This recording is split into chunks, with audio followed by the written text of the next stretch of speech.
Guys, I just went sourcing and I have a question for you. Whenever someone pulls up to you guys and says, hey, yo, I really like this item that you have in your cart and that item is worth a little bit of money, what do you guys do? Do you give them the item? Do you keep the item for yourself? Like, what's you guys' operous memorandum? Is that the word? Memorandi? Something like that for when this happens. I had a lady pull up on me and she was like, hey, I see these UFOs that you have in your cart.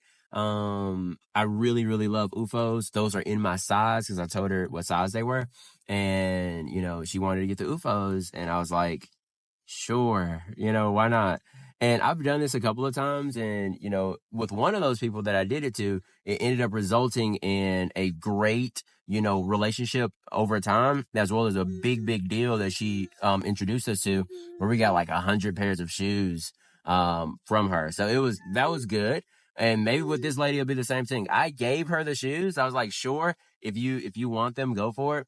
Cause those shoes, I think they were like $8 at the store, probably would have sold them for about 30, maybe 35.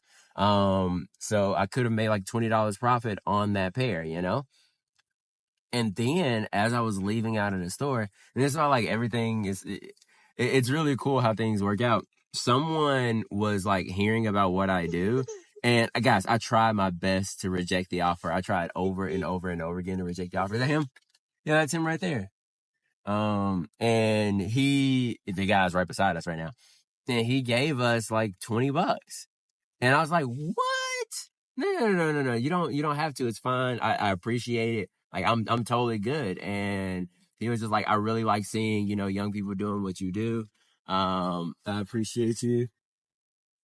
I was like, he really appreciate. I just waved at him. We just saw him. He appreciates seeing young people doing, like, getting out there and getting after it. And it brought him joy. So he gave me $20, and I'm like, that's the profit for that pair. So the pair that I lost or whatever, it ended up coming back to me in a different way. And I love when like little things like that happen. But then on top of that, maybe I see that lady again in the future and she remembers me as the guy that gave her the pair of UFOs. And those UFOs might be everything to her, She might see those and wear them for the next 3 months, 6 months. Absolutely. Get his number. Hold on. I already know his number. You have my phone? It's somewhere around here. Sorry, guys. Hold on. Wish I could get it. But, I mean, you got a pen or something that you can. I'm sorry that all this is happening during the video. It's a lot going on right now.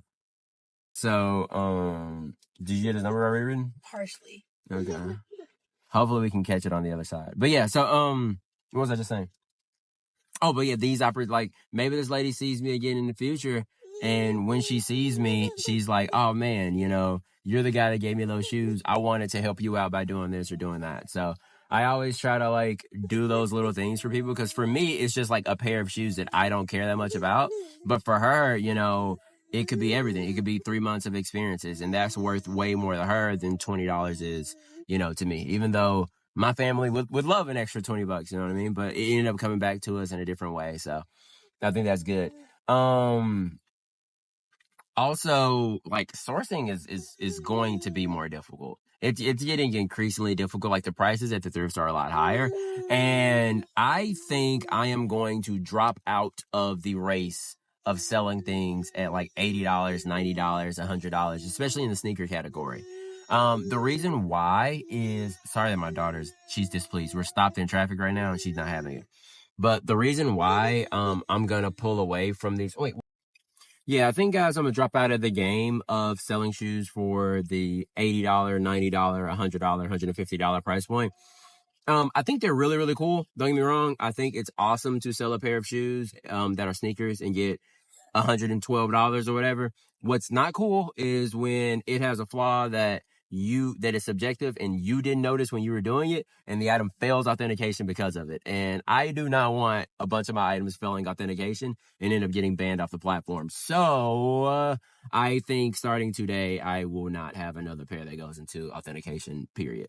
If I have to sell $134 pairs for $79.99, I will either put them on Poshmark or I will put them at $74. But I can't have another pair fail authentication over some shenanigans, And I had 2 pairs, apparently, I've only gotten an email for one of them, but I've had two pairs apparently fail authentication due to just other stuff. So I can't do it. And it wasn't even them not being authentic. It wasn't that. So I'm just like, dude, I I cannot be in this program and run the risk of getting a bunch of INADs, going into the very high percentage, this, that, and the other. So I think all of those things are just going to be too much for me to be able to bear in my business. So I think going forward, I'm going to be aiming to, buy shoes between $7 to $13, $15, something like that. And then be ideally selling them everything above $30, basically. I don't think I'm picking up anything right now that's below $29.99 list price, which means I'm going to try to sell it for around 24. And then there are many, many things that are above that. I'm selling them at the 30, I'm listing them at the 35, 39, 45, 49. And I just think that's going to be my go-to price point. And if that means that, some of these items are, a little bit below the market and I got to give the customer a better deal, then I think that's fine too. Why are we at Taco Bell? It was an accident. Okay. Then that is fine for me as well. I just feel like failing authentication continuously. It's not even continuously. I failed it twice, but even still, I don't want to fail it 3 times, Like, I don't want to ever experience this again because I think it's a horrible customer experience where the person is like, dang, dude, like, and someone literally messaged me and said, I don't even care, dude, about that authentication stuff. I just want my shoes. Like, please just send me my shoes so that I can get, so I can have them for a Halloween. What is it? Like a Halloween costume. Halloween party. Yeah. That's it. Like, just give me the shoes, please. And I'm like, oh man, I gotta wait for them to come back to me. And when they come back to me, I'll be able to send them over to you. And No telling how long it'll come back. it might take 7 days for them to come back. And if it's gonna take forever for them to come back, then my guy doesn't get his shoes. He's gonna be pissed. And then I'm holding that bag for that when he's like, I just want the shoes, bro. So if I have to give people a $25 deal on $100 pair of shoes, whatever, that's just gonna be the person I'm gonna be, I guess.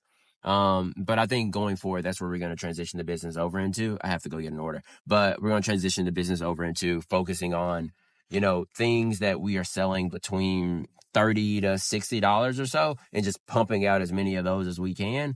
And if it's in the other categories, I'm down. We're going up to 100. I'm down with 150, 200, so on and so forth. Like Western boots, let's go. But athletic sneakers, which is a lot of my store, that stuff isn't going into authentication going forward. It's either going to Poshmark or it's going elsewhere. So love you guys. Talk to you soon.